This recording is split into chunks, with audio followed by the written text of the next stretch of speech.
আসসালামু আলাইকুম ওয়া রাহমাতুল্লাহ। আলহামদুলিল্লাহি রাব্বিল আলামিন ওয়াসসালাতু ওয়াসসালামু আলা রাসূলিহি ওয়া আলা আলিহি ওয়া সাহবিহি আজমাইন। সাপ্তাহিক দারুল আলিম মাদ্রাসা কর্তৃক আয়োজিত আজকের এই ঈদে মিলাদুন্নবী উপলক্ষে প্রতিযোগিতা এবং পুরস্কার বিতরণ অনুষ্ঠানের সম্মানিত প্রধান অতিথি হাজার হাজার ছাত্রদের অভিভাবক, উস্তাদুল উলামা,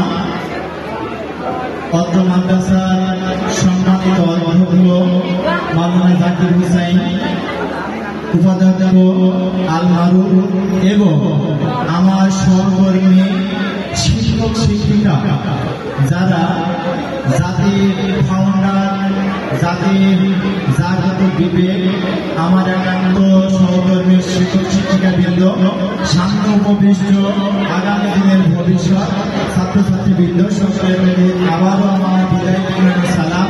আসসালামু আলাইকুম ওয়া রাহমাতুল্লাহ। সকল প্রশংসা আল্লাহ তাআলার, যার আনন্দ মেহেরবানিতে আমরা সুস্থ অবস্থায়, জীবিত অবস্থায় এবং দুনিয়ার অন্যান্য কাজকর্ম ছেড়ে আমরা একটা সুন্দর একটা পরিবেশে, সুন্দর একটা মহৎ অনুষ্ঠানে আমরা হাজির হতে পেরেছি।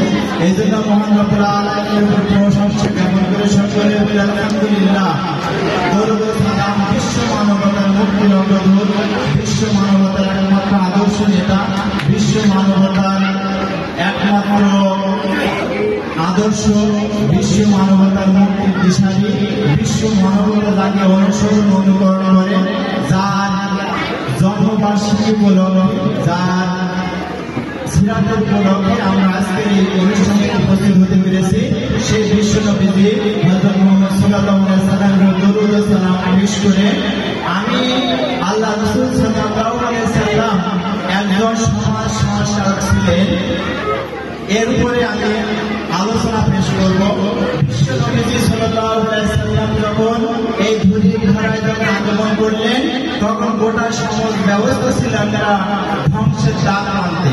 গোটা সমাজ ব্যবস্থার ভিতরে ছিল না কোনো নিয়ম নীতি, ছিল না কোনো শৃঙ্খলা, ছিল শুধু রাহাজানি, মারামারি, খুন খারাপি, তারপরে জুলুম, নির্যাতন, খুনকা পাতলা খুন, জোর জার, জুয়া, মদ, এমন কোন এহেন বৈধ কাজ ছিল না যে সমাজে প্রচলিত ছিল না।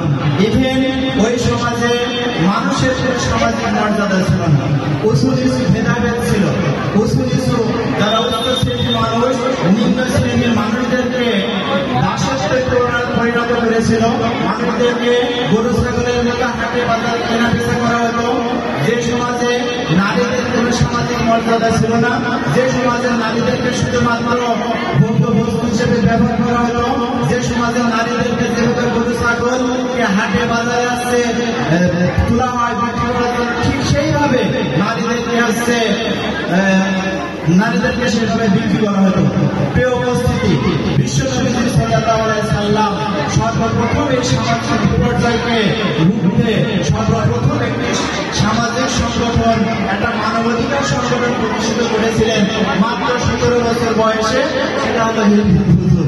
সেই হিজবুত হুজুরের মাধ্যমে আল্লাহ রাসূল সাল্লাল্লাহু আলাইহি সাল্লাম চেষ্টা করেছিলেন যে সমাজের শান্তি শৃঙ্খলা ফিরিয়ে নিয়ে আসতে, কিন্তু সেই সময় তিনি শান্তি শৃঙ্খলা ওইভাবে ফিরিয়ে নিয়ে আসতে পারেন নাই। যখন নবুয়ত লাভ করলেন, আল্লাহর ওহী যখন নাযিল হয়ে গেল, ঠিক সেই সময় আল্লাহর ওহীর মাধ্যমে বিশ্ব নবী সাল্লাল্লাহু আলাইহি সাল্লাম সমাজের শান্তি শৃঙ্খলা ফিরিয়ে নিয়ে আসেন।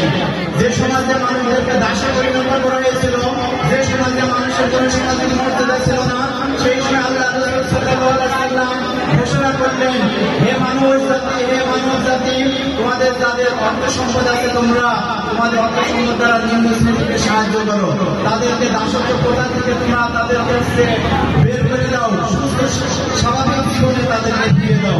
যে সমাজে নারীদের কোনো মর্যাদা ছিল না, বিশ্ব নবী সাল্লাল্লাহু আলাইহি সাল্লাম ওই সমাজের নারীদের মর্যাদা এমন ভাবে ফিরিয়ে দিলেন, যে সমাজের মানুষগুলো, যে সমাজের নারীগুলো রাস্তাঘাটে চলাফেরা করতে পারতো না, তাদের সামাজিক মর্যাদা ছিল না। বিশ্ব নবী সাল্লাল্লাহু আলাইহি ওয়াসাল্লাম ওই সমাজে নারীদেরকে এমন একটা সামাজিক মর্যাদা দিলেন, আল্লাহ রাসূল সাল্লাল্লাহু আলাইহি ওয়াসাল্লাম বললেন, আল জান্নাতু তাহতা আকদামিল উম্মাহাত, মায়ের পায়ের নিচে আছে সন্তানের জান্নাত। এমন একটা ঘোষণা, এমন একটা সুসংবাদ আল্লাহ রাসূল সাল্লাল্লাহু আলাইহি ওয়াসাল্লাম দিলেন। এবং নারীরা কোনো সম্পদ পেত না। আল্লাহ রাসূল সাল্লাল্লাহু আলাইহি ওয়াসাল্লাম নারীদেরকে সম্পদের ভাগীদার বানিয়ে দিলেন। প্রিয় উপস্থিতি, যে সমাজে সুদ, ঘুষ, নিত্য ব্যাপার, সেই সমাজে আল্লাহ রাসূল সাল্লাল্লাহু আলাইহি ওয়াসাল্লাম সুদ প্রথাকে বাতিল করে সেই সমাজে চালু করে দিলেন যাকাত ব্যবস্থা।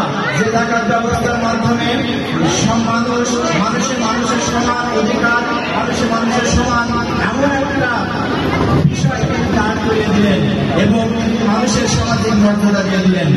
যে সমাজে ঘুষ ছিল, যে সমাজে জুয়া ছিল, ওই সময় জুয়া এমনভাবে গ্রাস করে ফেলেছিল, গোটা অর্থনৈতিক জীবনটাকে জুয়ার মাধ্যমে একটা ধ্বংস করে ফেলেছিল।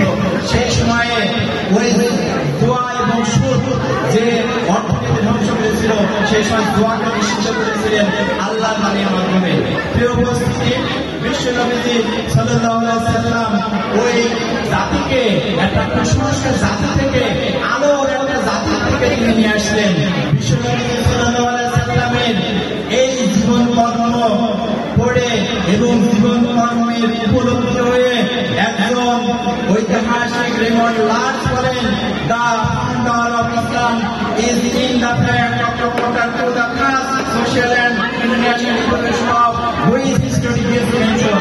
প্রকৃতপক্ষে সামাজিক এবং আন্তর্জাতিক বিপ্লবের সূচনাকারী হিসেবে ইসলাম ধর্মের সর্বপ্রথম প্রবর্তক হিসেবে তিনি বললেন, তিনি হলেন বিশ্ব নবীজি সাল্লাল্লাহু আলাইহি ওয়াসাল্লাম। প্রিয় উপস্থিতি, সময় স্বল্পতার কারণে আরো বেশি কিছু বলতে পারলাম না। তবে আল্লাহ রাসূল সাল্লাল্লাহু আলাইহি ওয়াসাল্লাম যে সমাজ সংস্কার করেছিলেন, গোটা পৃথিবীর ইতিহাসে একটা অবিস্মরণীয় এবং চিরন্তন এবং কিয়ামত পর্যন্ত এই আদর্শের বাইরে আর কোন আদর্শ থাকবে না।